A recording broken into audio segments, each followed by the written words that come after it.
Ya sebelumnya mohon maaf minggu kemarin saya nggak bisa masuk karena saya ngejar tanda tangan pembimbing dan penguji S3 saya untuk saya persiapan seminar besok insya Allah. Jadi kalian ya kebetulan materinya untuk tiang lateral itu kan nggak terlalu, bukan nggak terlalu sih istilahnya, jarang dipakai lah untuk konstruksi bangunan, itu lebih banyak dipakai di lereng, jadi konsep aja, semoga kalian bisa memahaminya. Oke, untuk hari ini kita bicara bagian kedua dari desain fondasi 2 yaitu turap. Nah, dalam hal ini turap saya akan lebih banyak bicara teori ya. Jadi bicara konsep.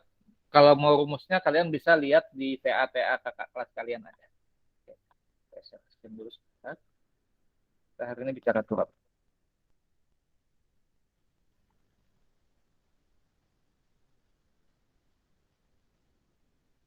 Oh ya, kalian sudah ngisi yang apa namanya sih? Kemarin Ibu Nova kayaknya ada ngisi, ada bagikan link untuk yang pendataan PTM, sudah ngisi kah? Tinggi Mulai ada, Pak. mulai 17 sampai 21 kan ya? Sudah ya? Tapi nggak tahu kapan mulainya. Saya baru kemarin, hari Rabu kemarin, PTM untuk yang semester 3 agak ribet kesian yang online. Jadi waktu PTM itu yang online malah suaranya nggak fokus karena mic-nya itu nangkap nangkap suara satu kelas. Nah, jadi yang online itu agak kesulitan, suaranya nggak jelas sebetulnya. Tapi karena maksimal 25 aja dengan mahasiswa 37 ya mau nggak mau kan harus ada separuh yang online. Nah, kalau kelas fondasi kita kayaknya nggak sampai 25 kalau nggak salah. Mungkin lebih gampang. Tapi saya nggak tahu, belum ada info juga kalian semester 5 ini kapan mulai PTM-nya. Oke, baik, kita lanjut. Hari ini kita mulai bicara sheet pile atau dinding turap ya. Nah, ini seperti gambar. Ini ada suatu pelabuhan, ini ada kapal, ada air, ini ada sheet pile atau turap, ini ada jangkar. Yang blok abu-abu ini jangkarnya, ini gudang. Nah, jadi seperti itu. Nah, jadi sheet pile itu adalah turap baja atau kayu yang dipancang ke dalam tanah yang membentuk dinding menerus. Jadi dia dipancang, nih kejepit bawah sini biasanya jepit, kita anggap sebagai jepit atau roll. Biasa sih jepit, umumnya jepit yang memanjang membentuk dinding menerus. Nah, umumnya baja atau kayu, meskipun sebenarnya beton juga bisa sih, nggak masalah ya.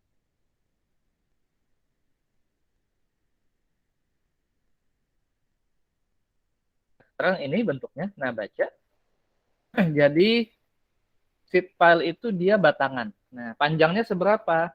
Panjangnya kurang lebih sama kayak panjang tulangan. Jadi satu batangnya itu sekitar 12 meter, kan baja panjangnya segitu.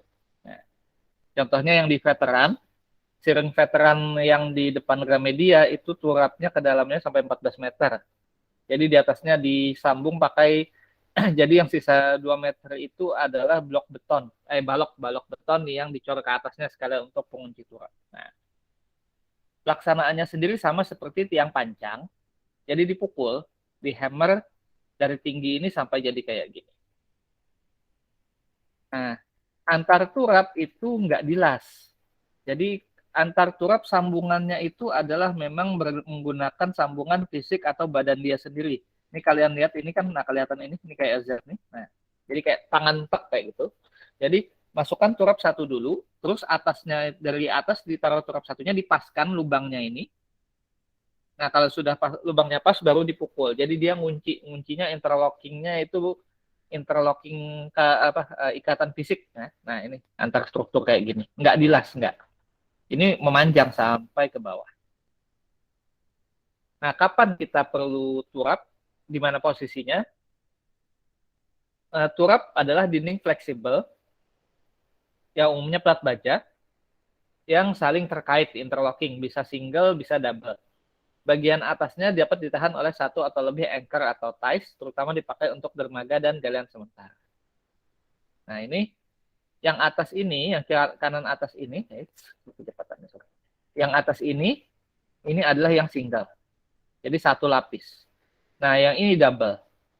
Ini double. Bagian atasnya dapat ditahan oleh satu atau lebih anchor and ties. Ini anchornya atau jangkarnya, ini tiesnya atau kabelnya. Nah, jadi turap ini Ini kan dia kayak tipis kan, kita pancang ke dalam tanah, otomatis kan karena tipis dia agak gerak goyang-goyang itu kan ya, akibat ada beban tanah di belakangnya ini, yang kanan ini beban tanahnya. Maka untuk menahan supaya turap ini nggak jatuh ke air yang di kiri, kita kasih dia jangkar atau anchor yang ditarik oleh ya kabel sling atau ties-nya di sini. Jangkarnya ini bisa apa? Bisa tiang pancang. Kadang-kadang tiang pancang kita pancang dari atas, jadi kabel bajanya kita ikatkan dari turap ke tiang pancangnya, atau bisa juga ke blok beton yang sudah ada. Misalnya kalau nggak berat ya ikut di tiang listrik bisa, tapi kalau terlalu berat kan bahaya juga. Atau kadang-kadang kita corkan dulu satu kecil balok gini, kita ikat ties-nya, kabelnya, baru kita tarik. Nah, di sini terutama untuk dermaga dan galian sementara. Dermaga jelas kan, ya supaya di sini, jadi di sini bisa ada bangunan dan lain-lain. Dan di sini kapal bisa langsung merapat ke sini. Kalau ini nggak pakai turap, maka nanti bentuknya akan landai. Kapal nggak bisa mendekati ke sini, akan sulit di situ. Nah, ini twisted pile. Nah, ini pelaksanaannya. Pertama, asalnya kayak gini, ya, lereng, landai. Pertama, pancang turapnya ke dalam tanah dulu. Thread posisi di situ. Nah, sampai kedalaman yang diinginkan. Kalau bisa sampai ke tanah keras, ke jepitnya, supaya dia muncul jepit. Baru pasang tadi deadman tadi atau anchornya nih, dicor dulu. Baru kita tarik kabel jangkarnya. Nah, setelah itu baru kita timbun atau digali. Nah, jadi dari sini turapnya pasang dulu turap, baru pasang ini angkornya, jangkarnya yang kanan ini merah. Terus dari turap kita tarik kabel atau tarik tali bajanya ke sini. Nah, setelah itu baru ditimbun. Jadi bentuk ini adalah bentuk timbunan. Aslinya tuh ya awalnya kayak gini. Awalnya kayak gini. Jadi yang bagian kiri turapnya kita gali, bagian kanannya kita timbun. Sehingga dari ini menjadi seperti ini. Nah, kalau sudah kayak gini ya kita bisa beraktivitas di sini. Jadi enggak memang siku enggak, tapi landai, pasang turap, pasang jangkar, tarik kabel, tarik tali, yang bagian airnya kita gali, masukkan timbunkan ke bagian daratnya. Nah, efek pelaksanaan turap pada tanah, pertama kalau untuk galian adalah adanya reduksi overburden. Jadi kalau kita menggali kan kita mengurangi bebannya, tegangan efektifnya menjadi lebih kecil, timbul tegangan air pori negatif. Kemudian tanah bekas digali itu akan jadi lebih lunak. Nah, sehingga menggunakan efektif strength dan stress. Jadi pakai sigma aksen atau gamma aksen, gamma efektif. Nah, kalau di sisi timbunan efeknya adalah kenaikan overburden. Jadi gamma kali hanya naik, gammanya jelas naik. Gamma aksennya jadi lebih besar. Timbul tegangan air pori positif, tanahnya menjadi terkonsolidasi karena tanahnya basah di bawah. Nah, tanahnya pertama tanah lunak jadi tanah lebih keras. Nah, yang menjadi beban pada turap itu bukan gaya vertikal. Yang jadi beban pada turap itu gaya horizontal. Sama kayak waktu kalian pondasi 1, kalian ngitung dinding penahan tanah. Nah, itu persis sama. Jadi beban dinding penahan tanah sama beban turap itu sama. Kita ngitung KA KP, terus PA tekanan tanah aktif, tekanan tanah pasif berdasarkan KA KP-nya, atau pada saat dia di dalam atres K0, baru kita gambar sigma tegangannya, baru hitung dayanya. Dimana kalau pada turap dalam hal ini tanah dan batuan mempunyai tegangan horizontal dan vertikal. Tegangan vertikal biasanya tergantung pada berat tanah atau gamma kali H, gamma kali Z boleh. Nah, tegangan horizontalnya itu diperkirakan sama dengan konstanta kali tegangan vertikal. Jadi misalnya delta sigma H itu 2 kali sigma V atau 3 kali sigma V, biasa kita asumsi aja itu. Di mana 2 dan 3 itu adalah nilai K, tergantung jenis tanah, stres, history, dan lain-lain. Nah, untuk turap, perlu pertimbangkan tegangan tanah pada dinding penahan tanah kering. Jadi perlu dilihat pada saat dia kering gimana, saat dia basah gimana. Nah, ini review kembali waktu dinding penahan tanah. Pada saat diam atau atres, kalau pada saat turap diam, maka yang terjadi K0. Di mana tanahnya undisturbed, turapnya no movement, turapnya tidak bergerak ya. Segitiga ini adalah setinggi H, dengan dasarnya alasnya adalah gamma kali H kali K0, sehingga di sini, kalau strukturnya kita anggap kaku, tidak bergerak, maka P0 atau tekanan tanah diam adalah setengah kali alas kali tinggi. Setengah kali alas kali tinggi, setengah kali 0, jadi setengah kali gamma kali H kali K0 kali H. Sehingga di sini, maka P0, tegangan tanah saat diam adalah 0,5 gamma H kuadrat K0. Dengan konstanta address-nya K0 adalah 1 min sin Pi. Pi-nya dari mana? Pi-nya dari data tanah. Nah, kalau pada saat aktif, maka dinding turapnya cenderung bergerak. Yang bawah ini bisa kita anggap dia sebagai roll, bisa kita anggap jepit. Tapi kalau kayak gini kan posisinya dia roll ini. Nah, kalau aktif, maka ada tanda-tanda struktur bergerak meninggalkan tanah, tanah menekan. Kemudian gerakan tanah didorong oleh beratnya, di mana kita sudah ingat fondasi 1. Tegangan tanah aktif, Ka, konstantanya adalah 1 min sin Pi per 1 plus sin Pi. Dan nilai tegangan aktifnya PA adalah setengah gamma H kuadrat KA. Yang beda tadi kalau tadi diam di K0, yang ini KA. Beda di situ. Nah, jadi kalau turapnya stabil K0, tapi kalau kelihatan turapnya agak gerak, maka itu sudah kondisi aktif. Nah, kalau kondisi pasif, maka turapnya bergerak, tapi dia ke arah tanah. Jadi kedorong kalah sama air. Airnya mendorong lebih besar daripada tanah. Nah, maka di sini TP-nya sama, setengah gamma H kuadrat KP, dan KP adalah 1 plus sin Pi per 1 min sin Pi. Dengan sudut gerakan tanahnya adalah 45 derajat plus min Pi per 2. Nah, jadi beban turap itu sama kayak beban waktu kalian belajar dinding penahan tanah. Yaitu beban tekanan tanah horizontal. Waktu dia diam, K0-nya adalah 1 min sin Pi. Waktu dia aktif, Ka adalah 1 min sin Pi per 1 plus sin Pi. Kalau terjadi pasif atau tertarik, maka KAP sama dengan 1 plus sin Pi per 1 min sin Pi. Nah, ini pengaruh perpindahan dinding pada tekanan tanah. Nah, jadi nanti akibat adanya gerakan itu, tanah cenderung akan bergerak ke belakang dan ke depan seperti itu. Dan ini adalah dindingnya.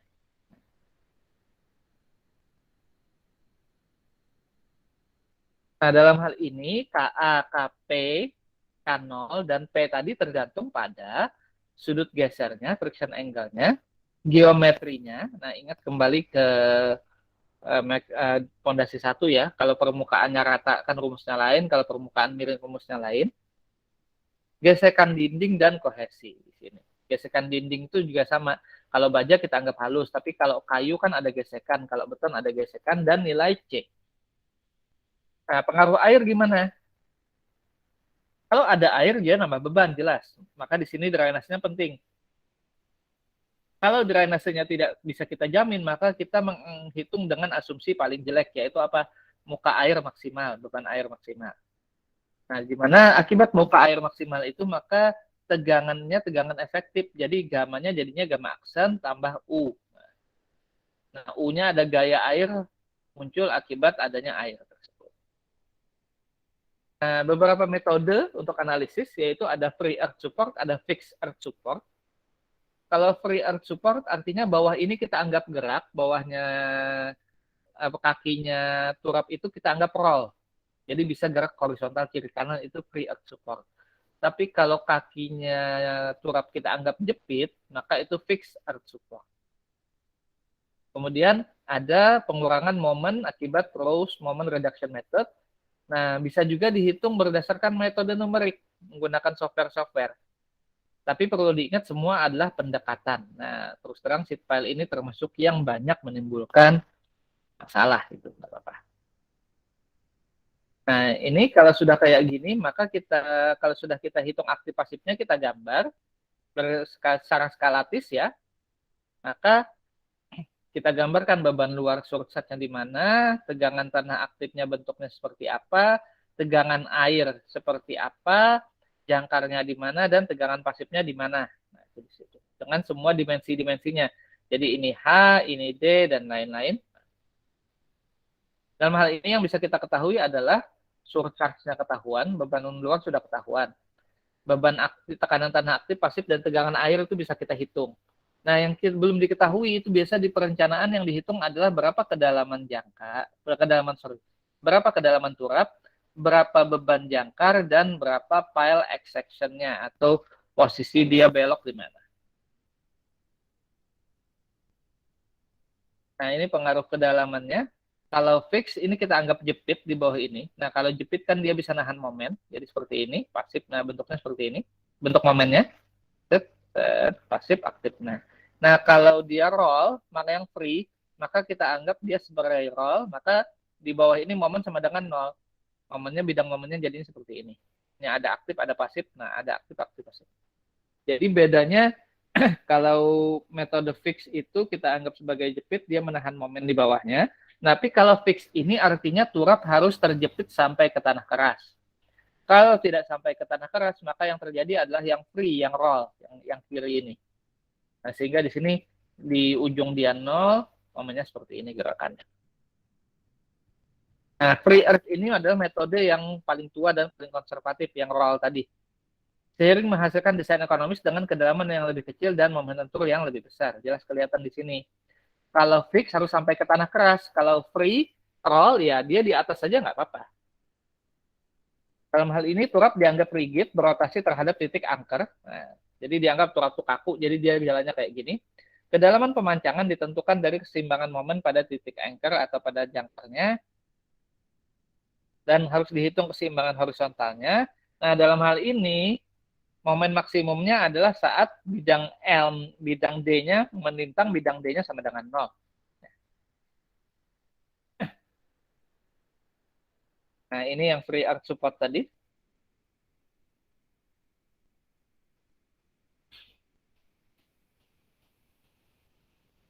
Jadi, nah sekarang kalau sudah tahu kayak gini, berapa nilai SF-nya atau factor of safety-nya, safety factor. Nah, FOS ini factor of safety atau SF ya, kita biasa SF lah ya. Nah, untuk koefisien tekanan tanah pasif, maka kita menggunakan SF-nya 1,5 sampai 2. Kalau yang total. Kalau yang untuk efektif, tegangan tanah efektif, gamma efektif, maka tangan pi per FOS, SF-nya kita anggap 1,2 sampai 2. Biasa sih kalau di SNI yang terakhir 1,5 ini. Nah, tapi kalau total pressure-nya jangan dipakai, sedang pada all efektif tidak banyak dipakai. Itu nilai, jadi nilainya adalah antara 1,2 sampai 2 nilai SF-nya di sini. Nah, kalau menggunakan Rolls Moment Reduction Method, itu memperhitungkan perubahan distribusi dan besarnya momen lentur karena fleksibilitas sheet pile. Dalam hal ini kalau pakai baja kan fleksibel, kayu lumayan fleksibel juga lah. Memberikan momen reduction berdasarkan model test. Nah, kalau yang fix itu adalah sampai ke tanah keras, maka kita anggap jepit. Maka sheet pile-nya dianggap tetap vertikal pada beberapa titik sampai ke ujung. Tegangan pada dinding di bawah titik ini dijumlah dan bekerja pada titik ini. Kedalamannya dihitung secara iterasi atau coba-coba. Jadi kalau pakai fix itu dicoba-coba. Biasa kita gunakan Excel supaya lebih gampang. Nah, kita menganggap ini penyederhananya seperti metode equivalent beam method diusulkan oleh Bloom. Jadi kita anggap seperti balok sederhana. Ya, ini turapnya itu. Nah, kalau metode numerik ya pakai software jelas. Kekakuan dindingnya bisa dihitung, bisa menggunakan software WALAB atau FLAC. Ini adalah bentuk desain untuk angkernya. Nah, penempatannya perlu diingat di luar grafik aktif pasif ya.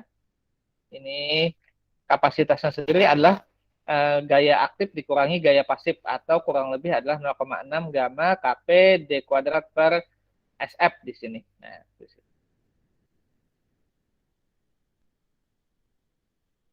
Ini karena banyak teori, maka yang ini juga teori. Kapan turap itu mengalami keruntuhan? Nah, kapan turap itu gagal? Turap gagal pertama kalau kapasitas deadman atau angkernya nggak kuat. Jadi angkernya lepas. Nah, itu dia gagal. Atau kapasitas ujung tidak cukup toe kick out. Toe kick out atau jarinya kick out. Jadi jepitnya, kalau ini tadi jangkarnya nggak cukup, kalau ini jepitnya nggak kuat. Jadi akibat jepitnya nggak kuat, kakinya keangkat. Nah, ada lagi keruntuhan menyeluruh, dalam hal ini karena dia daya dukungnya nggak cukup, bisa jadi dia hancur langsung turun ke bawah. Kemudian ini juga berkait kapasitas vertikal tidak cukup. Kemudian kemungkinan karena adanya gerakan menerus karena penurunan timbunan. Jadi tadi kan akibat ditimbun, misalnya kita bikin jalan, ada getaran terus, jalannya turun, itu akan menghantam ke turap. Contohnya kayak yang di veteran itu. Bisa juga kesalahan pelaksanaan, nah dan paling sering adalah korosi karena dia baja. Baja ketemu air kan ya, biar kita lindungi gimana pun kan tetap ada kemungkinan dia akan berkarat. Nah, itu akan mengakibatkan keruntuhan. Selain itu, sebabnya juga adalah misalnya salah didesain, parameternya diambil salah, SF-nya kekecilan, atau pemadatannya kurang dan drainase kurang. Jadi yang penting itu di sini dua sebenarnya. Tim pemadatan urukan yang di posisi jangkar sama drainasenya. Gimana caranya air tidak boleh menjadi beban tambahan pada turap. Karena ini sekilas untuk turap, silakan kalau ada yang mau ditanyakan. Kalau untuk turap ini kita sekilas-sekilas aja karena banyak teori ya. Kalau saya sendiri terus terang kalau untuk pengerjaan turap saya belum punya pengalaman. Selain pengawasan waktu turap sungai Martapura itu pun pakai garam itunya. Jadi kalau untuk baja sendiri saya belum pernah terlibat di proyek turap itu. Silakan ada yang mau ditanyakan sampai sini? Izin bertanya Pak. Ya silakan. Perkenalkan nama saya Rusdi Pak. Izin bertanya. Untuk pembuatan turap yang menggunakan batu ya Pak? Baja, batu. Enggak, yang mau saya tanyakan yang menggunakan batu itu Pak. Enggak apa-apa Pak. Ya. Untuk pembuatan turap yang menggunakan batu itu kan terkadang ada yang menggunakan batu pecah dan ada juga yang batunya itu maksudnya tuh modelnya bulat-bulat gitu ya. Anggi bulat. Nah itu bagaimana Pak? Bagus yang mana antara dua itu Pak? Oke, jadi kalau kita bikin turap dari batu pecah kan atau pakai bronjong ya biasanya ya. Nah, permasalahan di bronjong ini sebenarnya adalah kadang-kadang tanah dasarnya ini nggak kuat. Jadi kalau secara kekuatan jelas batu pecah lebih bagus ya.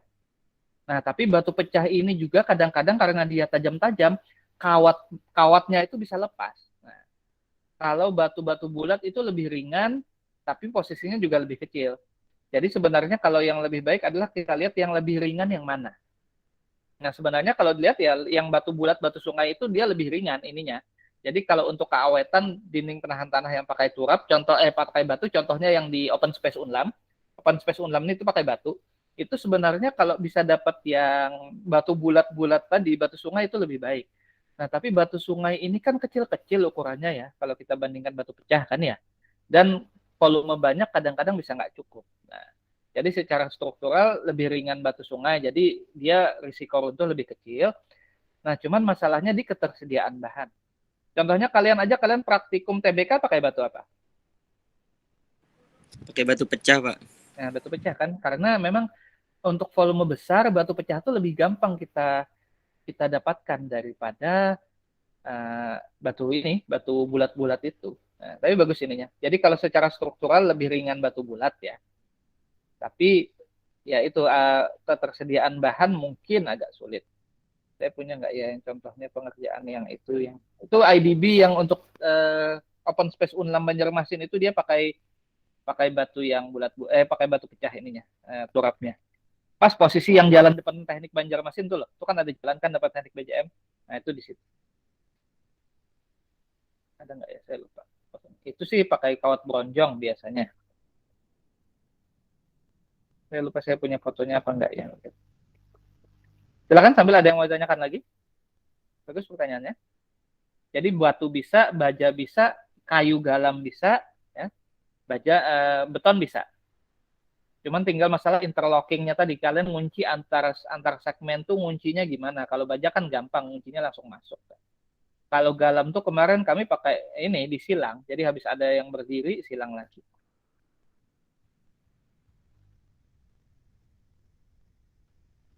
Saya lupa yang di open space, kayaknya saya nggak punya nggak sempat ngambil dokumentasinya itu yang open space itu. Padahal yang di open space itu yang pakai batu pecah ini. Ya. Kalau yang sering veteran itu kebetulan Pak Yulian sama almarhum Pak Azhari yang ngerjakan. Jadi saya nggak punya dokumentasinya juga. Iya, nggak ada yang open space-nya. Kalau yang dulu yang sempat saya tuturap ya yang dari dalam itu. Nah, ya, mana ya? PDA, MPDA. Hmm.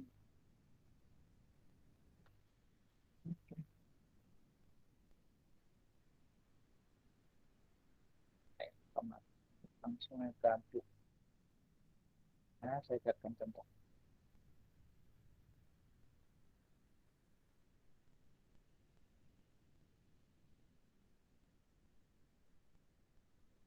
Harusnya di sini. Bapak izin bertanya lagi boleh Pak? Ya, silakan. Terkadang saya lihat turap itu kalau di jalan tuh ada tuh turap tuh yang lurus rata gitu kan Pak. Nah Ya. tapi ada juga turap yang sengaja dibuat kayak mereng gitu Pak. Kayak membukit ngikutin anu jalan gitu Pak. Itu apa tujuannya Pak, dan kelebihan sama kekurangan di antara dua itu bagaimana Pak? Iya. Nah, kalau contohnya turap yang nggak rata itu contohnya kayak di Siring Menara Pandang ya. Siring Menara Pandang itu kalau kita lihat dari samping itu kan kayak kayak gunung kayak gelombang ininya. Ini apa permukaan topnya itu. Nah, sebenarnya sih semua turap biasanya kita desain rata ya. Tapi kadang-kadang namanya dipancang kan. Nah, dipancang itu kadang-kadang tanah kerasnya yang di sebelah sini 2 meter, 10 meter, di sini 8 meter. Jadi posisi yang 8 meter itu kan otomatis permukaan turapnya akan lebih naik di sini. Nah, biasanya di kontrak itu tidak ada item pemotongan ujung turap. Jadi ya dibiarkan ya kadang-kadang dibiarin aja jadi turun naik ini. Tapi biasanya sih kita sebenarnya desainnya rata ininya. Itu akibat, jadi akibatnya itu adalah akibat tanah dasarnya itu tanah kerasnya tidak rata. Biasa sih kayak gitu. Yang di Siring Menara Pandang atau kalau kalian ke Jembatan Dewi yang di Pal 1 kan ya, depannya Roberta kalau Roberta. Iya, kalau Jembatan Dewi ke kanan kita lihat kalau dari Sudi Mampir itu kan kelihatan turapnya tuh agak-agak turun naik. Tapi paling kelihatan tuh yang di Siring Menara Pandang itu, kalau kalian jalan ke Siring Menara Pandang kelihatan sekali itu. Turapnya nggak naik. Nah, turap itu bisa digunakan untuk yang tadi untuk pelabuhan, bisa untuk galian sementara. Yang saya pernah kerjakan itu untuk yang galian sementara. Sebentar, saya carikan fotonya dulu.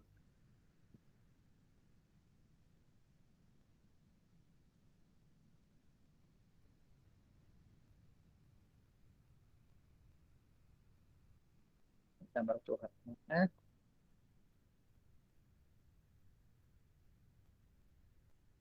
Nah, ini contoh, ini yang untuk galian sementara kemarin. Jadi kami gali Sungai Tabuk waktu itu, gali sampai 4,5 meter. Jadi supaya tanah kiri kanannya ini nggak jatuh nutup ke sini ya kita kasih turap dari dalam. Ini contoh untuk yang galian sementara. Kalau di teori tadi kan yang di sini, nah di sini kan disebutkan dia ada buat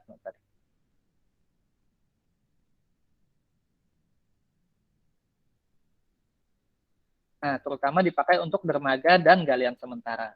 Ini contoh galian sementara kayak gini. Jadi gali 4,5 meter supaya tanah kiri kanannya nggak nutup ke sini ya kita kasih turap dari galam. Karena lebih gampang ininya. Nah ini waktu itu bikin apa sih namanya? Bikin impact di sini. Nah habis turap itu ya kalau sudah dicor sini turapnya dilepas nggak apa-apa. Yang ini Sungai Martapuranya juga kemarin kami bendung. Nah, yang bendung Sungai Martapuranya mana ya?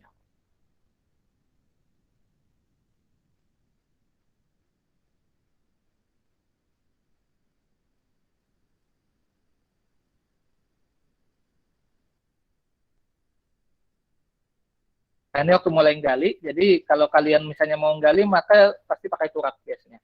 Ini gali awal, kasih galam, gali galam, gali galam. Kalau enggak, ya kayak gini, tanahnya runtuh, kembali nutup. Enggak ada gunanya, jadi enggak. Nah, terus karena ini kebetulan posisinya di pinggir sungai, maka sungainya pun harus dibendung. Bukan dibendung sih, ditutup ya. Nah ini supaya, nah kalau nggak rel jatuh ya kita kasih turap dalam. Nah ini sungainya, kalau kan karena nanti galinya kan sungai, air sungai masuk ke sini, jadi sementara penggalian posisi di ujung sungai ini ditutup juga pakai turap dalam, terus ditutup pakai terpal supaya air nggak tembus. Itu yang kemarin pengalaman saya waktu di Sungai Tabuk sih cuma pakai itu. Kalau untuk yang baja saya nggak pernah ikutin. Nah, yang dari sungai. Nggak ada foto yang dari sisi sungai itu di mana ya? Saya lupa.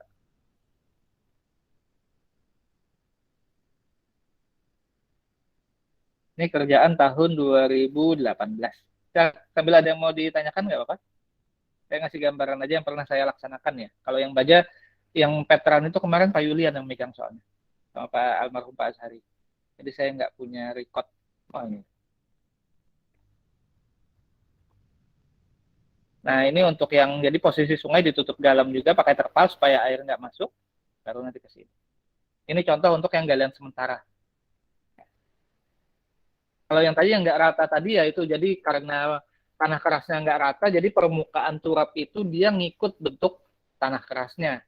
Nah sebenarnya seharusnya sih dipotong, tapi motong tuh lumayan duitnya ngelasnya, jadi biasa dibiarkan aja selama nggak mengganggu. Atau kayak di veteran, veteran tuh sebenarnya dia nggak rata yang di depan Gramedia itu. Tapi kan di atasnya ditutup pakai balok beton lagi, jadi seakan-akan rata, jadi ditutup pakai balok beton. Nah, balok betonnya itu selain untuk meratakan juga supaya dia nggak jalan ke sana kemari. Gimana? Udah jelas ya? Yang mau tanyakan lagi?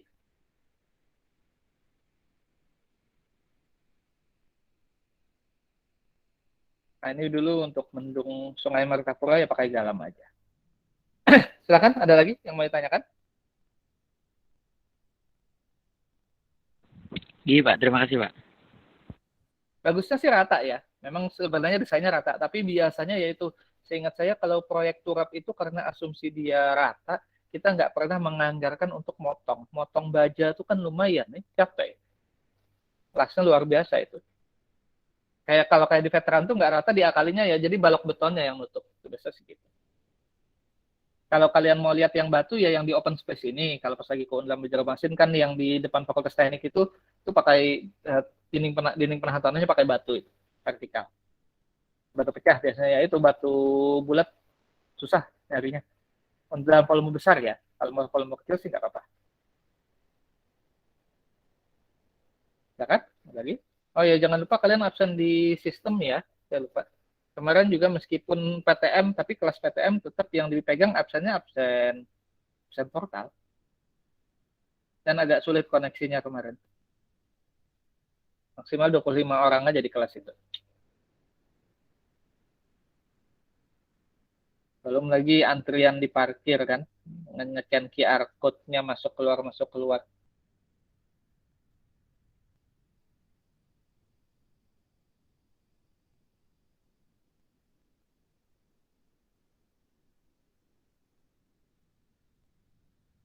Oke, kalau nggak ada saya stop recording dulu.